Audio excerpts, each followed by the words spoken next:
Existe uma prisão psicológica bem específica que governa a vida de quase todo mundo, que é a necessidade de parecer normal. É a necessidade de não passar vergonha, não ser ridículo, não parecer estranho, não ser julgado. Eu acho que grande parte da vida adulta consiste em administrar cuidadosamente a própria imagem para evitar humilhação pública. E aí você tenta controlar o jeito de falar, de andar, do que posta, do que sente, do que você admite para os outros, do que você esconde dos outros. Tudo isso para tentar manter intacta uma espécie de personagem social minimamente aceitável. Mas ó, em 2008, em 2012, de 2008 a 2012, em Manaus, eu comecei a fazer teatro e sem perceber eu entrei num processo muito estranho. O de destruir lentamente a minha própria necessidade de parecer digno o tempo inteiro. Porque teatro, especialmente certo tipo de teatro físico e baseado em palhaço, obriga você a fazer uma coisa profundamente desconfortável. É habitar o seu ridículo. E talvez, justamente por isso, eu me formei quase imune à opinião alheia. Meu nome é Vitor Lima, eu sou seu professor de filosofia de hoje e de sempre, e isto não é filosofia.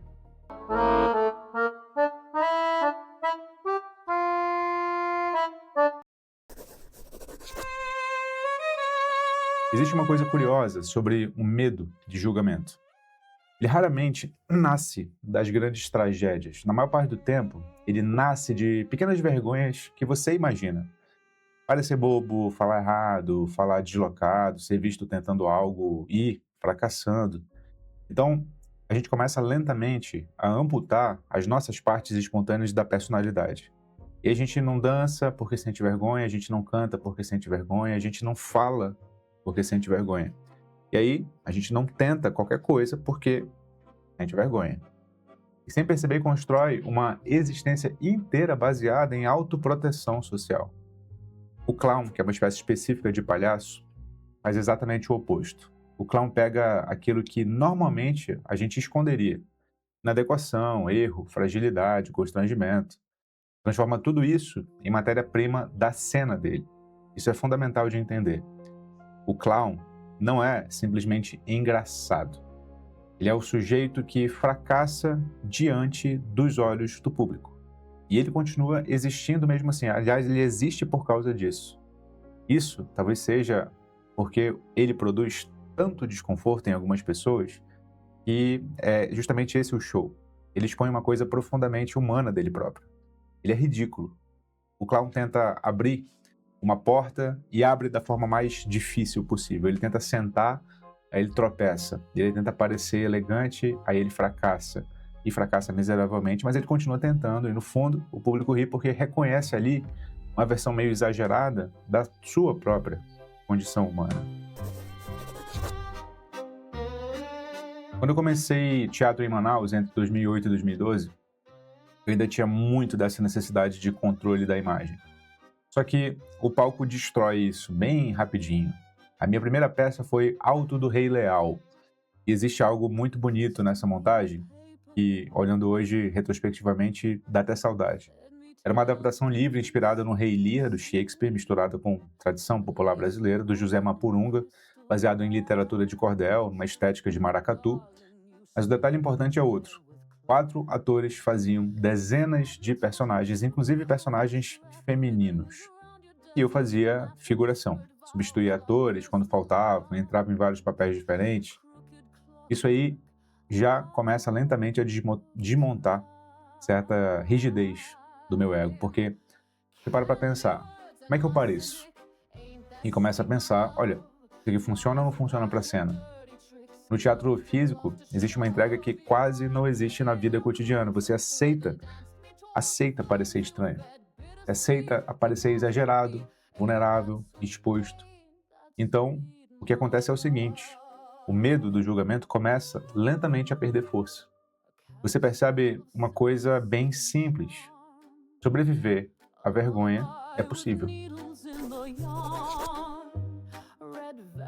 Mas o que realmente me marca é a figura desse clown sobre o qual eu falava, porque o clown possui uma lógica completamente diferente da lógica social. E na vida normal, a gente esconde nossas falhas. O clown revela as falhas. Na vida comum, a gente tenta parecer competente. O clown transforma a competência em linguagem. Na vida cotidiana, a gente busca eficiência. O clown faz tudo da maneira mais difícil e contra-intuitiva possível. Ó, o clown vive fora das convenções normais. Ele inverte regras sociais, desmonta protocolos. E aí, isso revela o artificialismo das nossas normas e comportamentos. Por isso, o clown frequentemente parece infantil, vulnerável, absurdamente deslocado. Mas isso é, na verdade, coragem, porque para fazer um clown de verdade, você precisa abandonar uma necessidade constante de autopreservação narcísica. O clown fracassa publicamente. Ele permite que o público veja seu fracasso. E isso é quase uma experiência de transformação espiritual, para mim, pelo menos. Porque hoje a gente vive numa cultura completamente orientada por gerenciamento de imagem. E todo mundo tenta parecer inteligente, bem resolvido, todo mundo tenta parecer seguro, desejável, interessante. E o clown destrói tudo isso. Ele entra em cena sem nenhuma expectativa. E é justamente por isso que ele produz liberdade. E aí veio outra peça, Vestido de Noiva, de Nelson Rodrigues. Talvez o dramaturgo brasileiro que melhor compreende vergonha, desejo, pudor e exposição humana. Essa foi minha segunda peça. A montagem da minha companhia, a Companhia de Ideias, tinha uma proposta bem específica. Era um elenco inteiramente masculino, interpretando todos os personagens, masculinos e femininos. E ali, em determinado momento, eu fiquei nu em cena, no final da cena, da peça, né? Hoje, isso talvez pareça meio que piada, mas na época foi profundamente, para mim, transformador, porque existe algo muito primitivo no medo da exposição corporal. Você sente que toda a sua vulnerabilidade ficou visível, como se o seu corpo retirasse instantaneamente todas as proteções simbólicas de quem você é. E só que depois acontece algo completamente inesperado. O mundo não acaba, você não morre, a realidade continua existindo. Isso parece pequeno, mas produz uma ruptura bem interessante do ponto de vista psicológico em você. E você começa a perceber o quanto, né, grande é o medo social e sustenta a imaginação catastrófica. O que vão pensar? Né? E se me acharem ridículo? E se eu passar vergonha? Olha, o teatro ensina uma coisa bem importante. Vergonha suportada deixa de controlar você e talvez imunidade à opinião alheia tenha muito menos a ver com autoestima elevada e muito mais a ver com exposição repetida ao ridículo. Existe uma frase implícita no clown que talvez seja uma das mais importantes que eu aprendi na vida. O clown diria, sim, eu sou inadequado, e daí? Porque isso na sociedade inteira, que funciona tentando esconder inadequações, é surpreendente. O problema é que quanto mais você tenta proteger a própria imagem, mais frágil psicologicamente você se torna.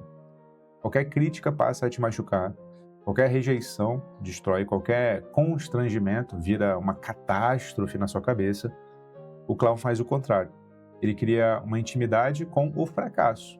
Ele tropeça, ele erra, ele exagera, ele desmorona, ele improvisa e ele continua. E o público ama o clown justamente por isso. Porque existe algo bem humano nessa vulnerabilidade assumida. Aliás, talvez as pessoas mais carismáticas do mundo sejam justamente aquelas que parecem excessivamente preocupadas em proteger a própria dignidade a todo instante. Elas conseguem rir de si mesmas, conseguem errar sem colapsar. Elas conseguem parecer bem absurdas sem entrar em pânico. E é isso que é liberdade. Porque a opinião alheia só se torna tirânica quando a sua identidade depende desesperadamente de aprovação. Hoje eu percebo que o teatro fez uma coisa bem específica comigo. Ele destruiu lentamente o personagem social rígido que eu tentava sustentar, porque no palco você aprende rapidamente que controle absoluto é impossível. A sua voz vai falhar, o seu corpo também, a sua memória nem se fala. A cena vai mudar o tempo inteiro e você vai ter que improvisar, você vai ter que lidar com o inesperado. E você desenvolve outra relação com você. É uma relação um pouco mais elástica, menos defensiva. Talvez tenha sido isso que realmente me libertou da opinião alheia. Eu não construí uma confiança artificial, uma autoestima motivacional. Eu construí uma familiaridade com me expor. Quando você já fez papel feminino, sendo homem, já ficou ridículo em cena, já ficou em diante, né, de uma plateia imensa, já improvisou o erro ao vivo, você já fracassou publicamente e viu que dava para continuar existindo, certas opiniões simplesmente perdem peso. Porque você descobre uma coisa fundamental. Vergonha não mata. Vergonha, às vezes, justamente é aquilo que você tentava esconder, e é o que mais produz conexão humana com os outros. O clown sabe disso intuitivamente. Ele não conquista o público porque parece perfeito.